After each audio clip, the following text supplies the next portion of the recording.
if you could go to the next slide, please. Well, basically, thank you very much for inviting us from Comce. I am the international vice president of Comce, and I have also been participating in the energy sector for the last 23 years in Mexico. What COVID has done for Mexico, it's something that we all know. I just want to bring it out. COVID has unfortunately affected all the economies in the world. In Mexico, particularly, it has brought up to December approximately 120,000 deaths in Mexico. Our economy has dropped 10%. We have lost jobs for over 500,000 jobs. 1 million jobs were not created. We saw that we don't have enough medical services available for the people that are having COVID. We don't have enough doctors and capacity. The poverty has increased in Mexico. Education has failed for lack of infrastructure. And we have a limited social interaction, basically because now we are in home office. Businesses are at 20% of its capacity, and uncertainty of the future for many people is what we are seeing. We now see that we don't have enough soldiers to keep on battling this battle. We don't have enough doctors. We don't have enough hospitals. But everything that we're talking about, if you can help me with the next slide, is we're talking that all this of COVID has been created basically because of the global warming effects. Deforestation, extinction of biodiversity, high temperatures, excess of fossil fuels consumption, making greater contamination. In few words, climate change has a direct way for the environment, conditions for the production, propagation, distribution of pathogens and its transmissions, for which the evidence suggests that epidemic diseases may become more frequent if climate change keeps on increasing and the climate continues to change. We'll have more droughts, fires, and floods. If you could please go to the next slide, please. Reason for which acting in favor of mitigation on climate change and the transition to less carbon emissions economies and a responsible way to treat the nature is indispensable. In 2020, due to COVID, the reduction of movement flights taken, industry shut down, it had a reduction on CO2 emissions and other gases of 7% in the whole globe, which is not enough to keep on maintaining the reduction of carbon emissions. Now, what do we see in Mexico for the year 2021? Well, 2021 will keep on being the same structure that we had 2020, basically because we will not have enough doctors, we will not have enough vaccines available for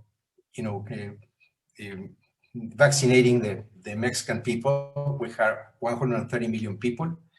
So if we are able to vaccinate all of us by the end of 2021, we'll be very successful. But anyway, that means that 2021, we will have to keep on working the same way we are working as of today.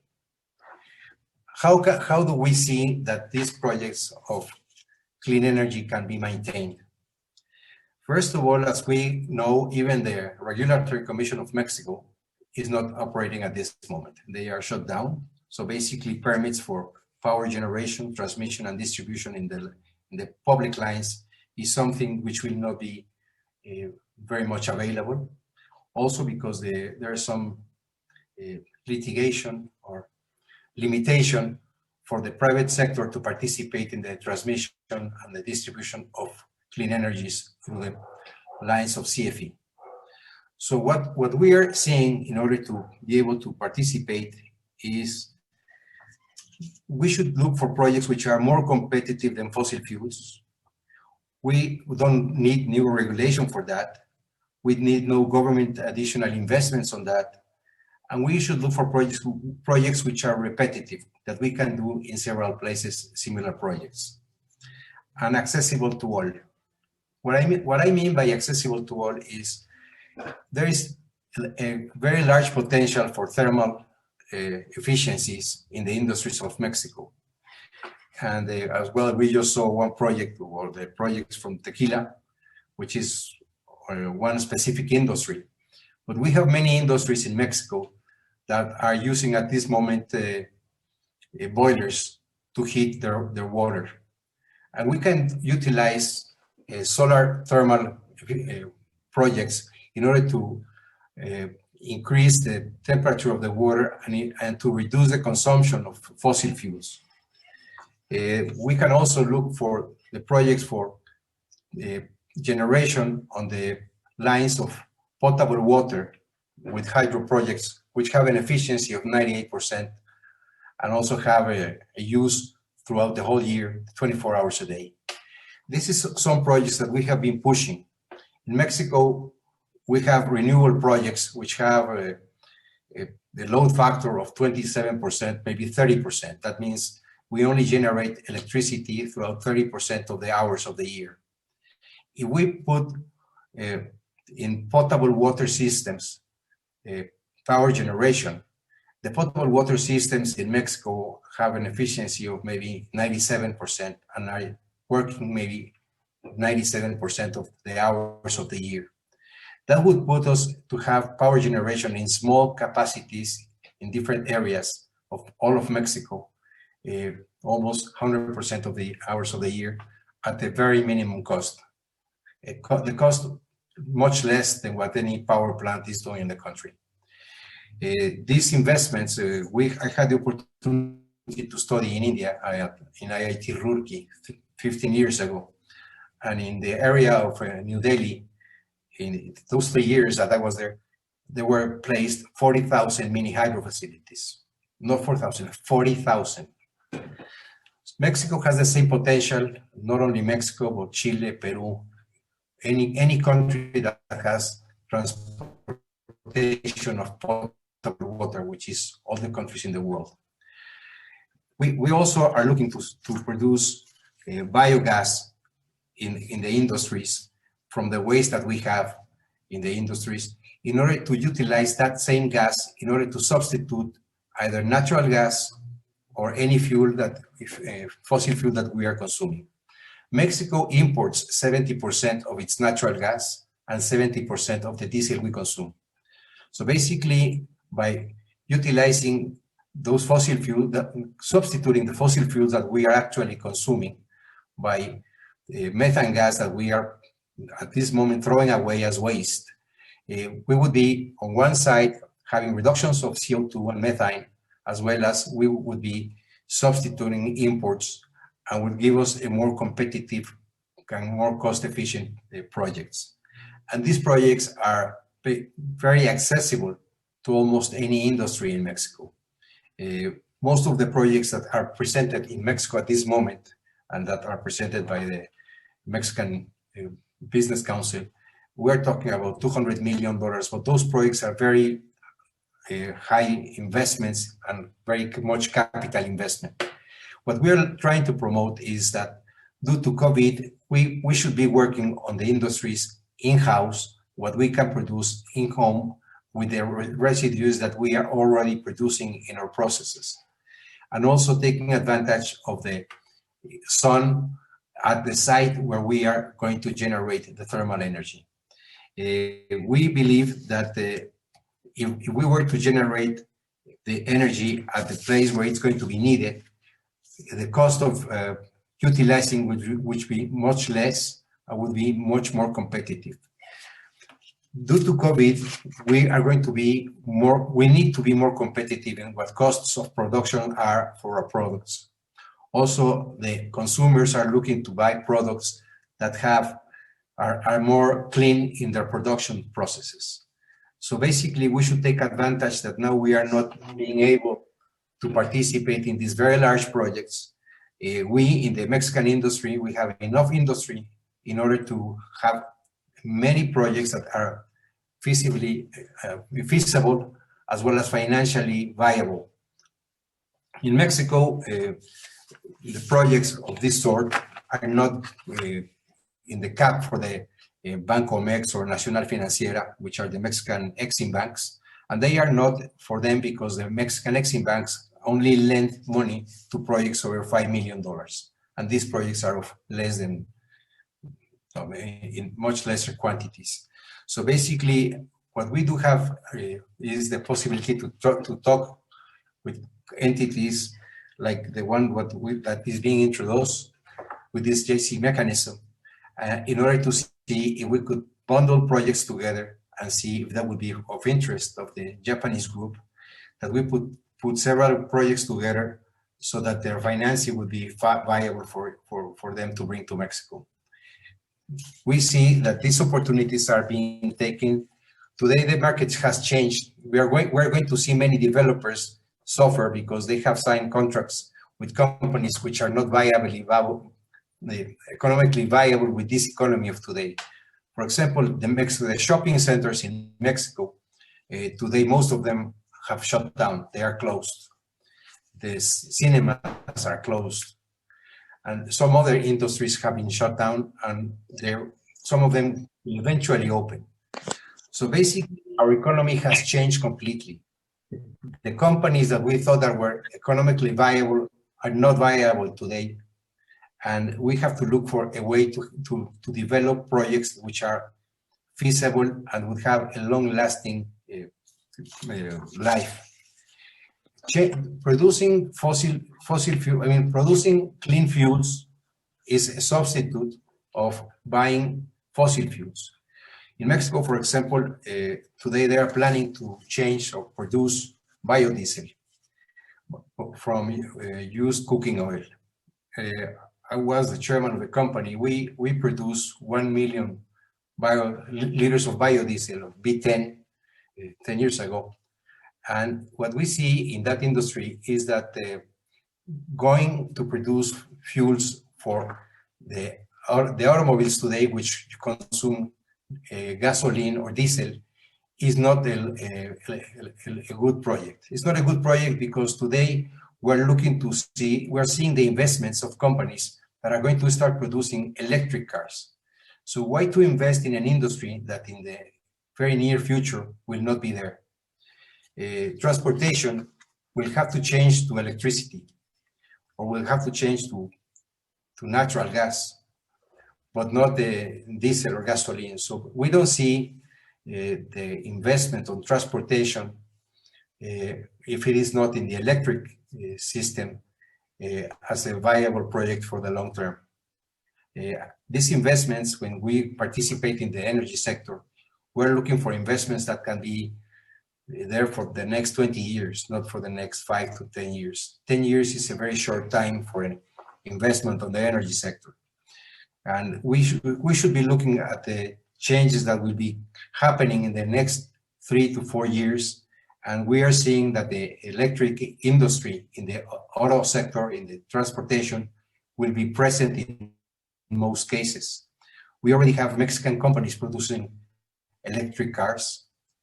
We have companies such as Bimbo that is producing their own electric transportation systems for the delivery of bread. So we still believe that the consumption of thermal energy and change of fuels in the industry is a better way to invest the resources.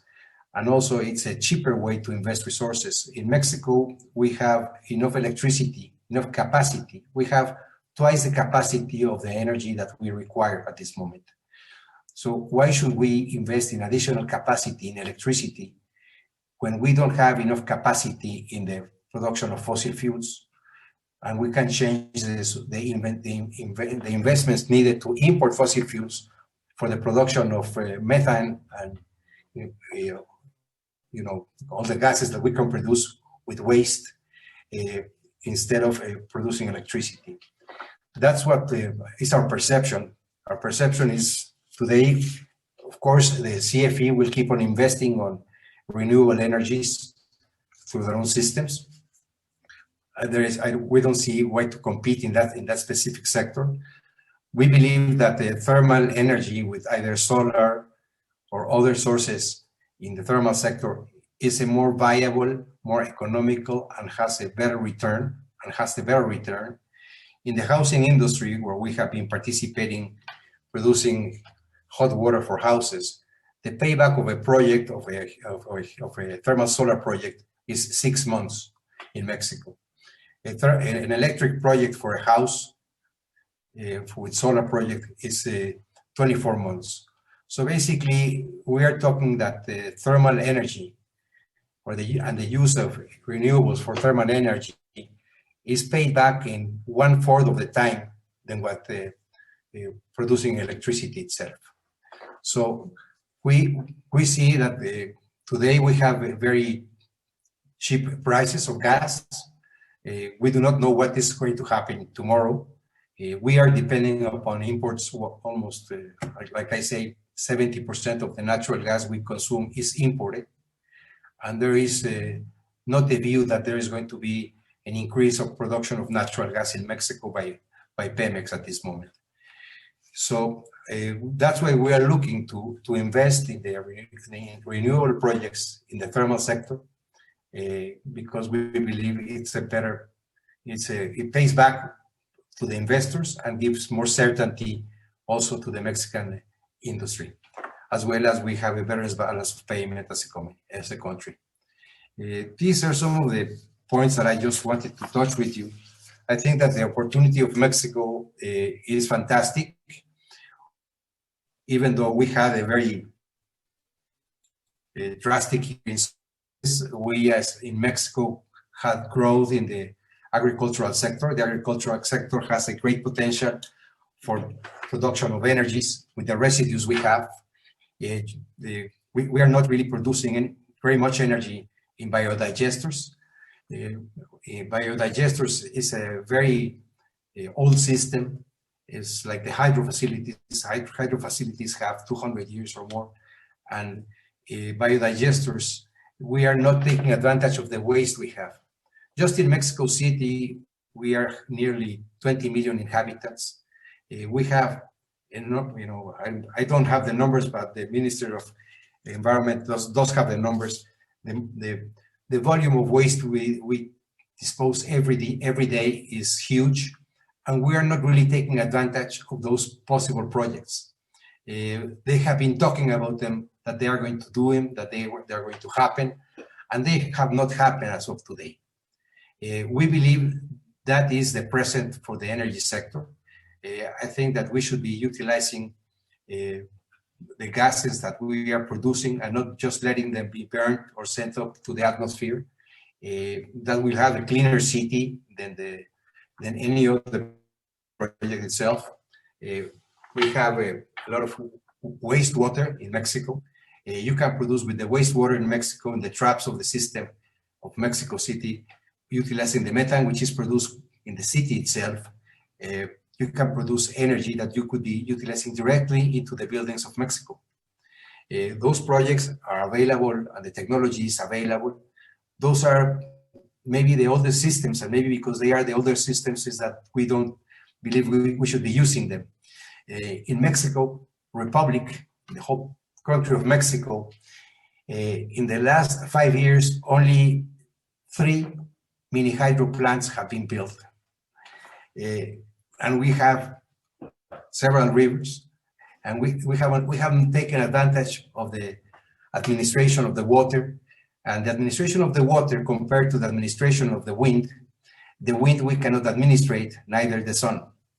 The administration of the production of hydro facilities is well known, it's manageable.